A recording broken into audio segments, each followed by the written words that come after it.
যা আপনাদের মধ্য থেকে করছি।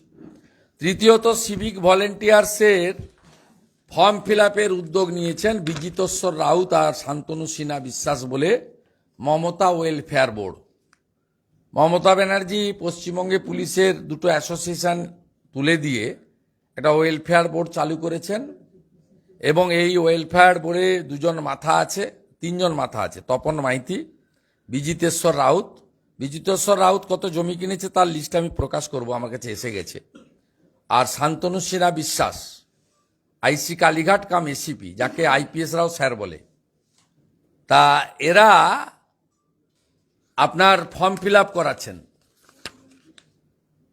1,30,000 civic ভলেন্টিয়ার্সকে।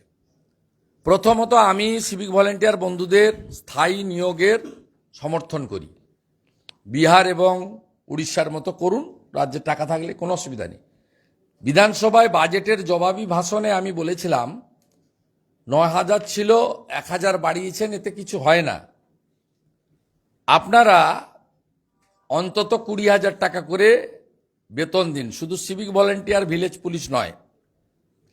MSK, SSK, part timer, para teacher, প্রাণীমিত্র, আশা, আইসিডিএস, সর্বস্তরের ক্যাজুয়াল কন্ট্রাকচুয়ালদের ন্যূনতম 20,000 টাকা বেতন হওয়া উচিত। এটা আপনারা জানেন। 10 তারিখে আমি যখন চন্দ্রিমা ভট্টাচার্য বক্তব্যের আগে 15 মিনিট স্পিচ দিয়েছিলাম, সেখানে কিন্তু আমি এই বিষয়ে উল্লেখ করেছিলাম। আমি মাননীয়া আমার ভাই বোন সিভিক ভলেন্টিয়ার্সদের অনুরোধ করব, এই ডাটাগুলো নিচ্ছে আপনাদের কাছ থেকে, পোস্টাল ব্যালটগুলো নেবে বলে। সামনে লোকসভা ভোট, তৃণমূলের হার প্রায় সুনিশ্চিত। দ্বিতীয়ত, ভবিষ্যতে কোর্ট হতে পারে বা হবেই, কারণ পুলিশ রিক্রুটমেন্ট বোর্ডের যে গাইডলাইন আছে তাতে মাঠ এবং হাইট, চেস্ট, ফিজিক্যাল, সাথে সাথে রিটিন এক্সামকেও কোয়ালিফাইড করতে হয়।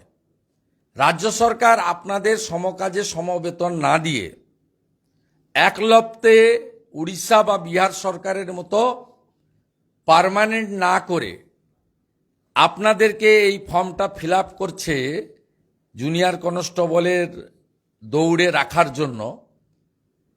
তাতে যে গলতটা মাননীয় মুখ্যমন্ত্রী করছেন সেটা হলো, পুলিশ রিক্রুটমেন্ট রুলস যেটা আছে সেই রুলসকে কিন্তু তিনি পরিবর্তন করেননি।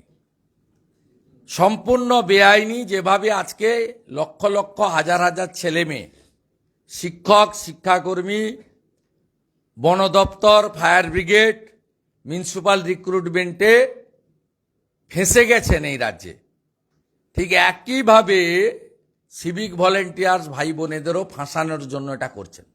আপনারা সমস্বরে দাবি তুলুন, আগে পুলিশ রিক্রুটমেন্ট রুলকে চেঞ্জ করুন, রুলস চেঞ্জ করুন। বিধানসভাতে রিক্রুটমেন্ট রুলসের আইন বদল করুন, তারপরে এই ভাঁওতাবাজি দিন আর সদিচ্ছা থাকুন, এটা করুন।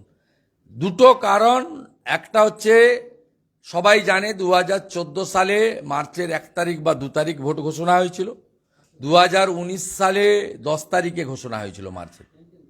সবাই জানে যে মাননীয় প্রধানমন্ত্রীও তার মন কি বাতে বলেছে যে মার্চ মাসে ভোট ঘোষণা হতে পারে বা হওয়ার আমরা আশা করছি। আমরা তো বলতে পারি না, ইসিআই বলবে। তা মার্চের যে কোনো দিন ভোট ঘোষণা হয়ে যাবে। তাই